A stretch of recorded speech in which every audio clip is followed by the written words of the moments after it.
Hey everyone out there, welcome back to Radio Free Decipher. This is Evan Lorenz. I'm Kyle Hoyer. And joining us, our very favorite guest. Hey, hey, hey. It's Dan Bojanowski. What's up?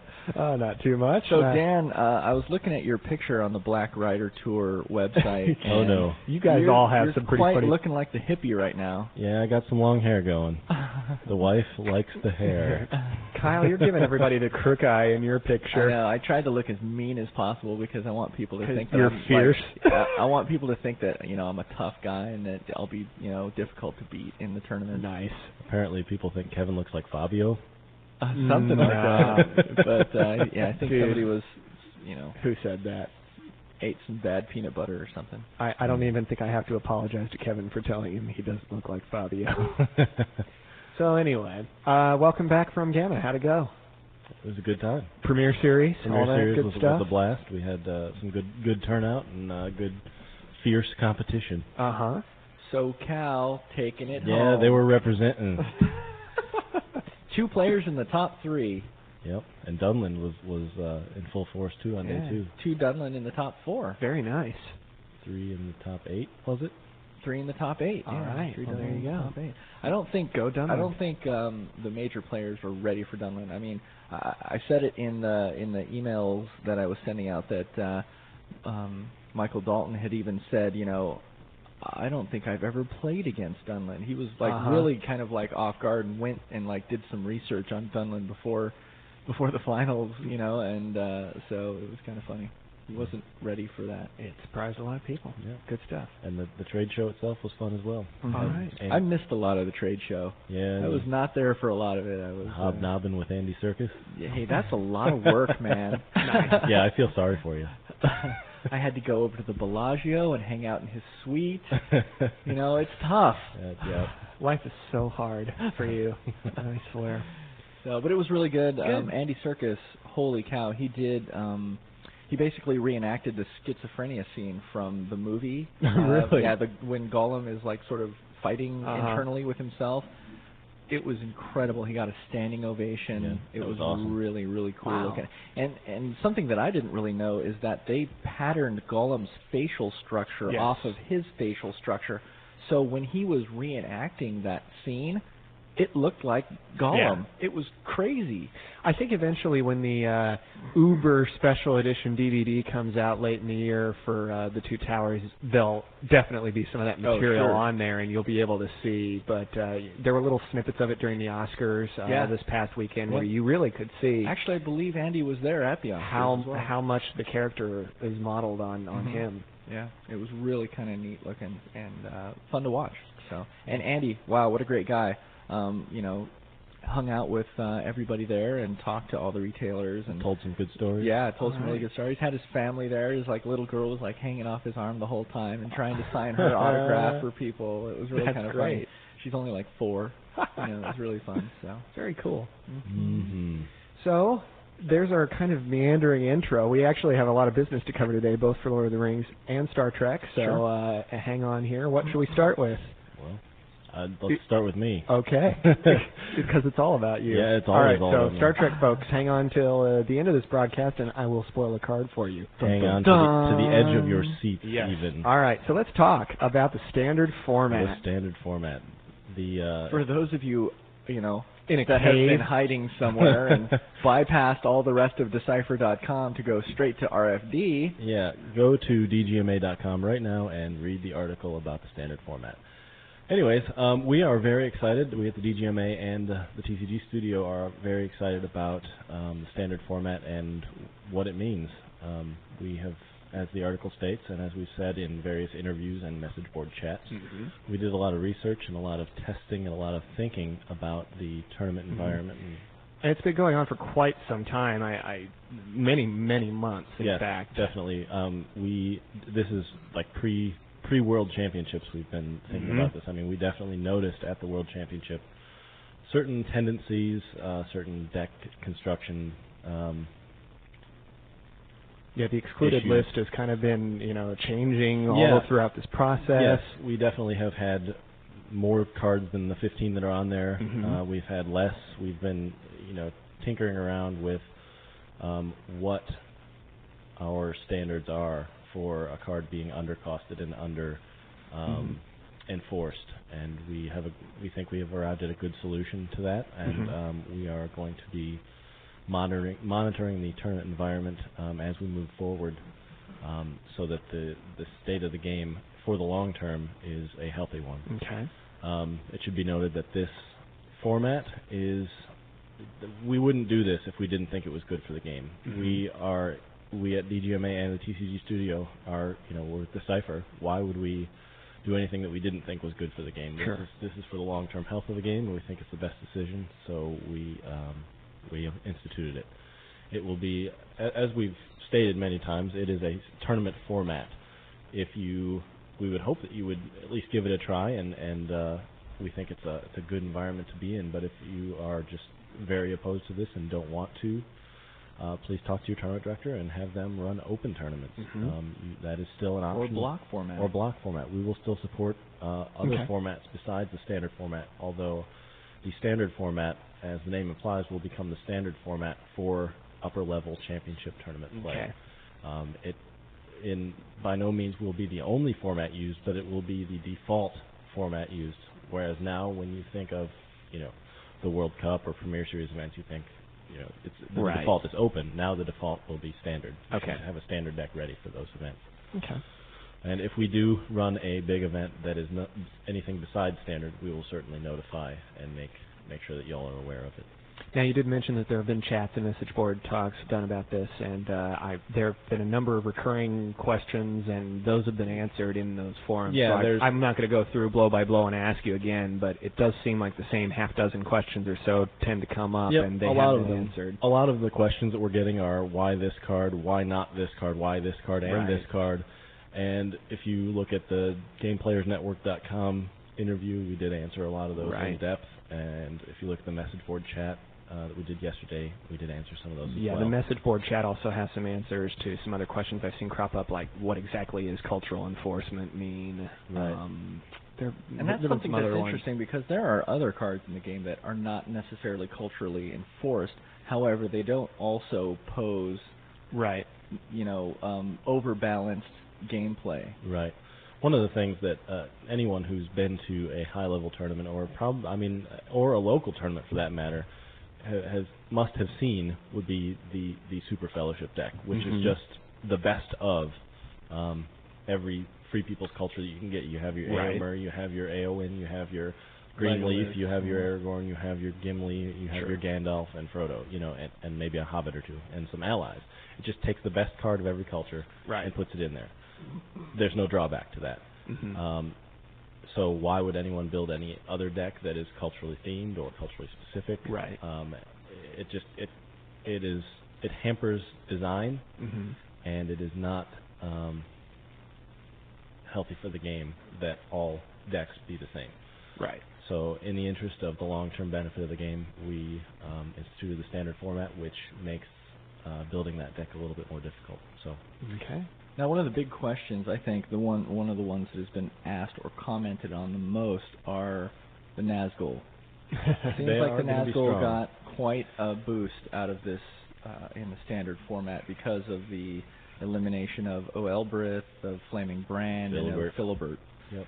There's no question they'll take a boost, but Joe Allreed has been pretty vocal about saying that, and this has, again, been pretty extensively tested for the last many months, and says that Nazgul don't jump as much as people seem to be reacting. Right. They're as strong as they ever were, and they get a little bit of more of a boost because of some of the counters aren't there. But they still have the drawback that they had before. It's not going to be the only way to play or anything such as that. And there will be some, we're going to keep watching them. Yeah, we're going to keep watching it. And we have. I know that there's going to be a bunch of Nazgul cards coming out in it's the Fangor that will give you a new way to play Nazgul, and it'll just be a good time. Good time for all. I'm actually pretty excited about the standard format. I'm going to be, leave on my Black Rider tour next week, and I got to get myself together a standard format deck. Get your groove on. We got a phone call. I got a phone call from Mike Reynolds on the road too, on his Black Rider tour right now, talking about standard format and reactions to that he has encountered. which have been mostly good, actually.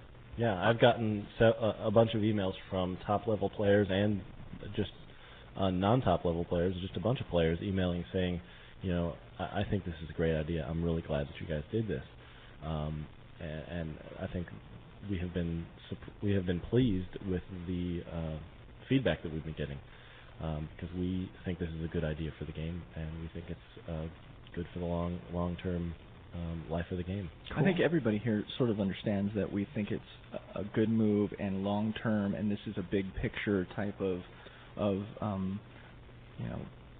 format that we've sort of instituted. But talk to us a little bit about some of the negative feedback. Well, we certainly anticipated. Because there has been. Oh, sure. We certainly anticipated that there would be some players that were upset by this change and would be opposed to this change.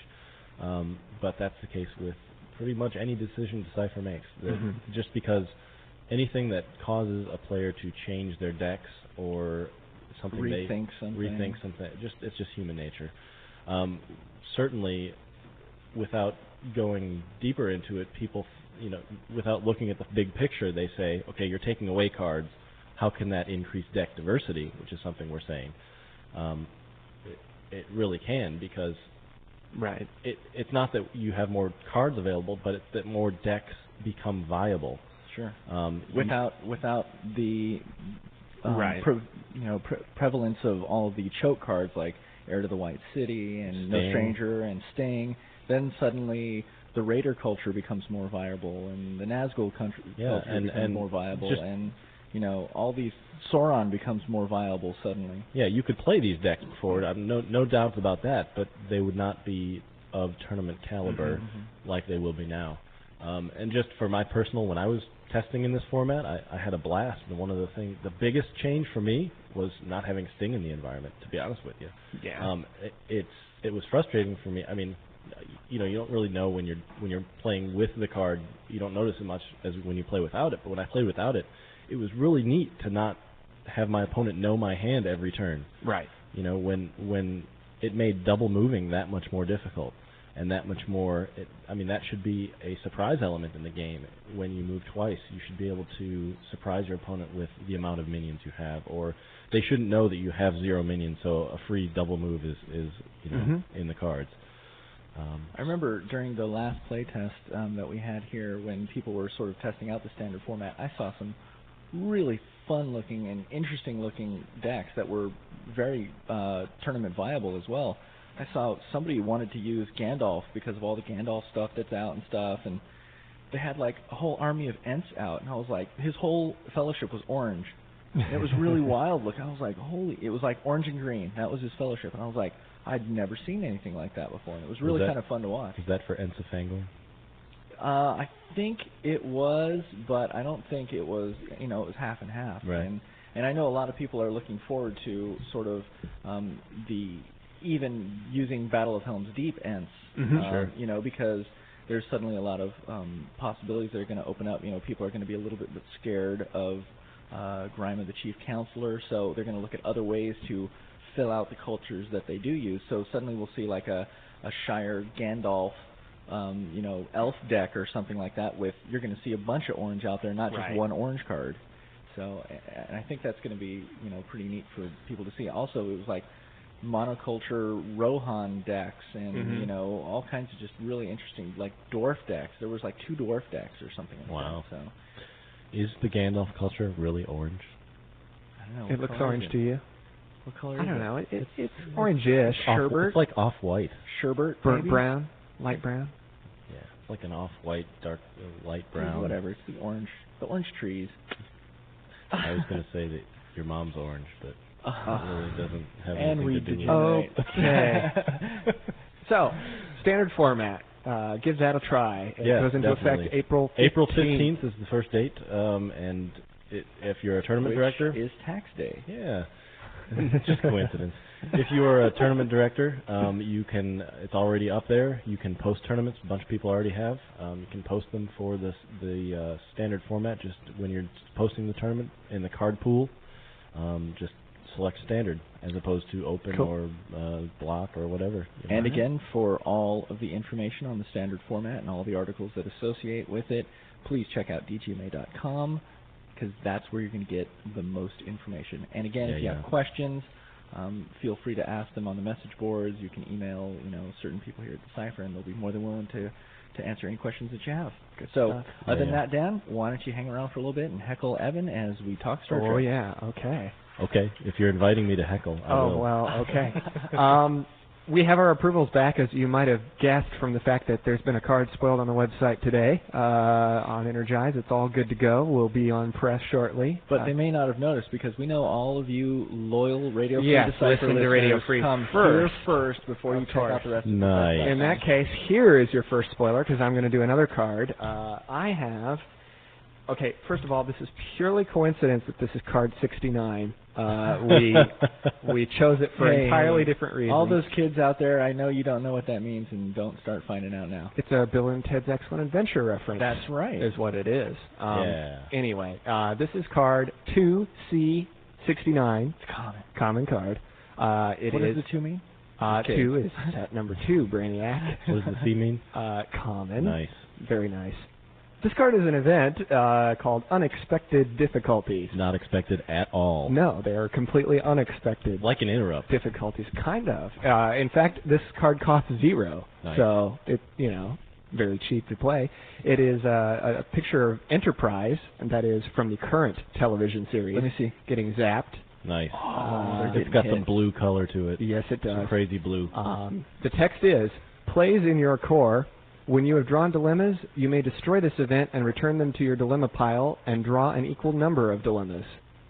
Can you repeat that, please? I can. Oh. When you have drawn dilemmas, you may destroy this event to return them to your dilemma pile and draw an equal number of dilemmas. Wow. So if you don't like them, yes. Get some new ones. But you have to ditch them all. You can't keep the good ones if you got like one good one and 8 bad ones. But this is a chance for you to... It's like a mulligan with dilemmas. Wow. Yes. Yeah, and so if you get like all space ones and they're exactly. a planet or something, that's cool. So this is and this is one of a few cards in this set where you can have your deck really interact with your dilemma pile and change them up. And it costs 0, so it doesn't take up any resources. There you go. Just got to draw it into hand and plop it down. It's very energized. It is energized.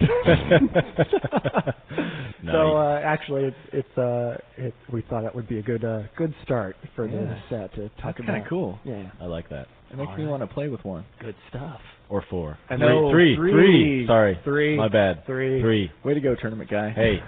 Hey. Yeah, well, I'm right there. If everybody's playing with 3, then I guess the difficulties aren't that unexpected anymore. Right.